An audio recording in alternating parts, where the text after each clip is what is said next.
Right, I'm going to walk you through how I retouch eyelashes on this particular picture by Peter McConaughey, also known as the Urban Scot. Check him out, great photographer. This is the result that you're going to achieve.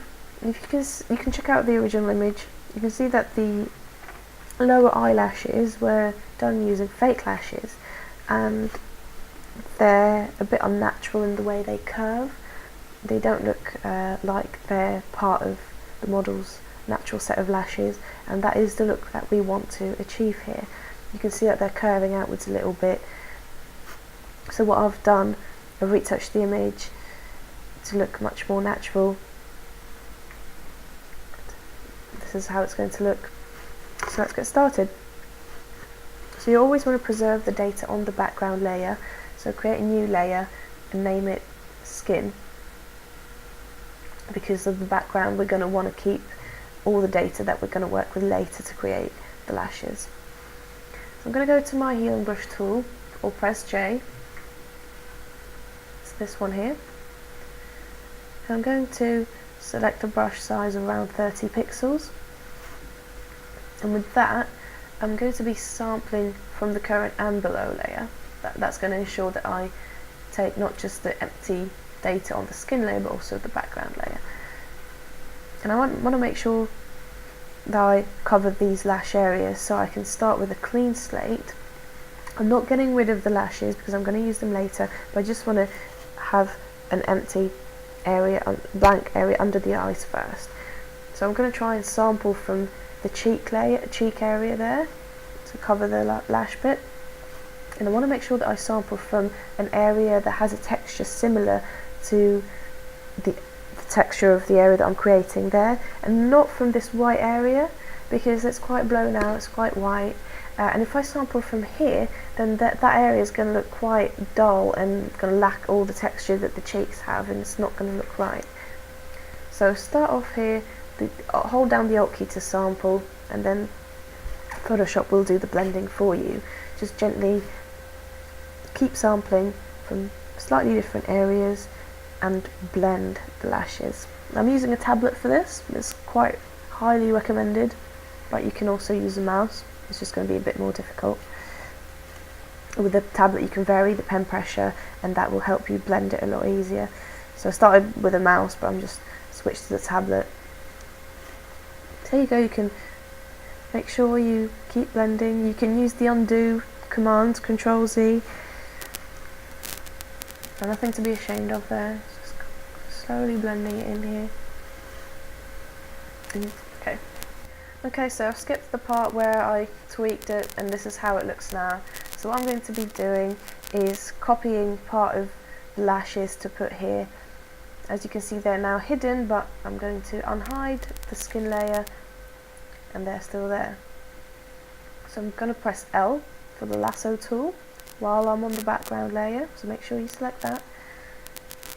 Okay, so with the lasso and a feathering of about 2 pixels, I'm going to go around and select just this lash area here, because that's what I'm going to use later to create both sets of natural looking lashes. Remember the feathering, you don't want the edges to be too jagged. So I'm going to copy that, and above the skin layer I create a new layer and call it lashes. So I'm going to press Ctrl V, and here I've got just that little bit of lower lash on a new layer, so I can manipulate it as I see fit. If I turn the skin layer back on, you can see that it's there, but all the rest is gone again. Okay, so with this one, I'm going to be kind of warping it and rotating it. But first thing I want to do is that it kind of curves outwards. I don't quite like that, especially with this area, this lash bit here. I can't use it because it's really too dense, and it looks very unnatural. It's like a blob. But this bit here is a bit more natural, so that's why I chose this particular bit to work with. So I always work with bits that I have there already. I'm trying not to draw extra bits. I'm trying to use what is there and just change the shape or colour or tone of it. So now here, if I drag it here, you can see there's a lot of white there around the lashes, which I want to get rid of because it's just before I do anything else. So what I do, I create a layer mask, make sure I've got that selected, and then I switch to my brush tool, and I get black and white there. Black will be the colour that blocks out that white bit that I don't want. So with my tablet, I'm just going to set the brush size to a little bit smaller there, maybe 10 pixels, and then slowly and gently I'm going to drag inwards in the opposite direction of lash growth, just to get rid of those white bits. And the good thing about the layer mask is that if you delete too much, you can always switch the colours, and with white you can draw on the layer mask and bring back the lashes that are showing. So I'm just going to do that quickly. You can leave a little bit of white in there just to add a bit of highlight. That's not bad at all. Just try and make sure you get pointy edges and pointy tips to the lashes.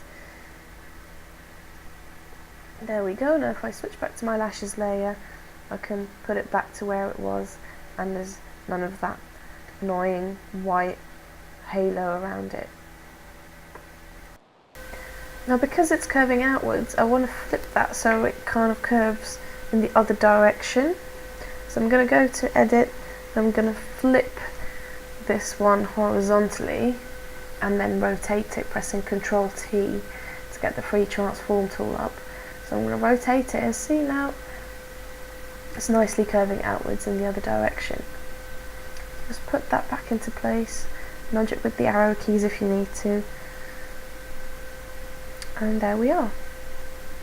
So that's looking better, but still got a problem of the lashes here need to be longer than the lashes on this side here, and now it's doing the opposite.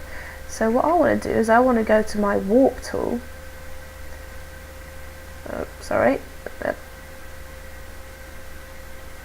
Yep, that's gonna go transform and warp.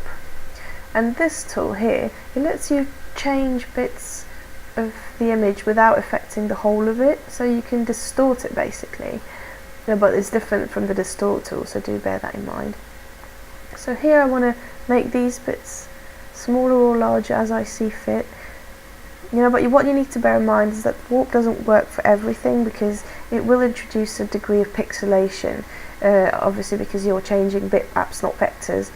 If you make something larger, it's going to pixelate a little bit, but I think in this case, because I'm zoomed into 100% and it's still quite small, so it's not going to be an issue in this case. But just remember that warp can't be applied to large areas, so if I were to warp her whole eye, for example, that might look a bit odd. I'm just adjusting that here. You can drag the handles, or you can drag anything that is draggable really in that selected area. Just going to play around with this. Now again here, this does require a lot of tweaking depending on what you're warping, so this might take half a minute, it might take 10 minutes, it depends. Now I can also use this in conjunction with the rotate and free transform tools to move it a little bit, resize it as I see fit. Alright, so I've skipped the boring parts, I didn't want to make you look through all that, but I've played with the warp tool a bit more and in conjunction with the rotate tool, and I've refined the layer mask on this layer to make the lashes even pointier. So as you can see here, and I've also used the hewing brush to add a bit more lash where there wasn't any, because there was there were a few gaps, so that's what I've done there. And I've also blended a bit more with the skin. So I'm going to put this area here. For that, what I want to do is duplicate this lashes layer completely. So it's going to click and drag. So we made it lashes copy layer. It's got the same layer mask, everything. I'm going to put that there, but to be able to do that, I need to flip this horizontally to mirror it again. So I'm just going to drag that over here and rotate it so it fits in there nicely. There.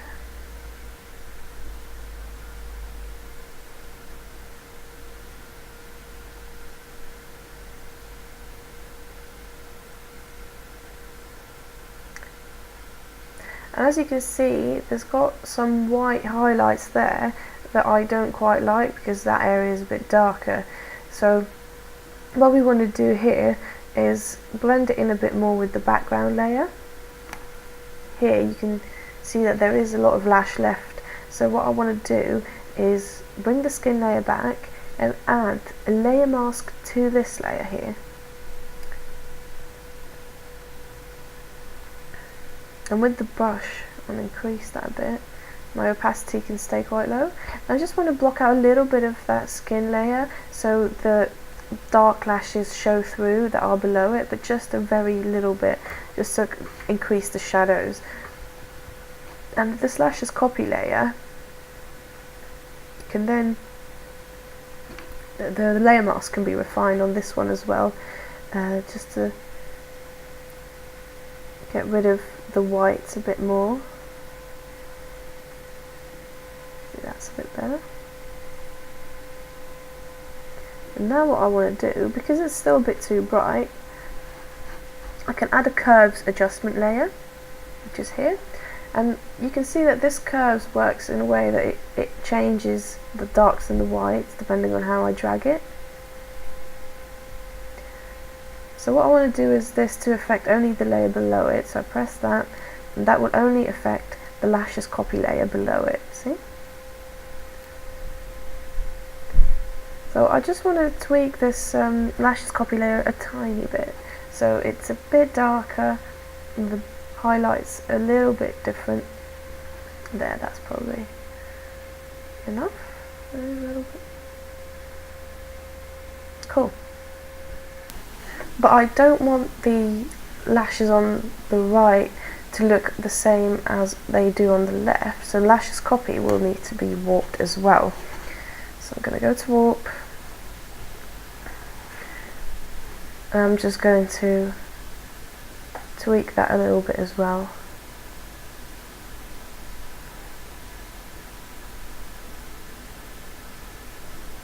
Just so it fits the eye shape better. I can rotate it a little bit as well to make sure it fits exactly.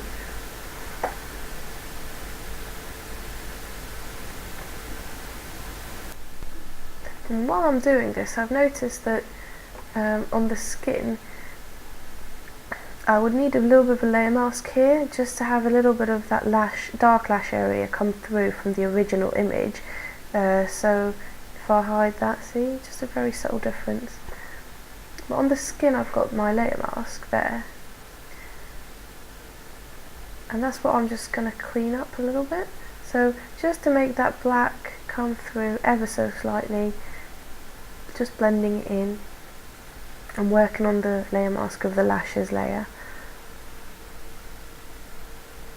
And that way the very bottom layer from the background will come through the skin layer and show up through the lashes layer as well. But it's just a very subtle change, but it is worth it just to play around with these things and see what works for your particular image. So now I'm making, just by changing the layer mask, I'm adding more pointy tips to the lashes. And you can see that if I disable the skin layer mask, if I don't like it, I can do that. But then I can merge my eyelash copy layer with the curves layer that was above it, so I just have everything there. I don't like to have many layers, so eventually I will probably merge the lashes with lashes copy too.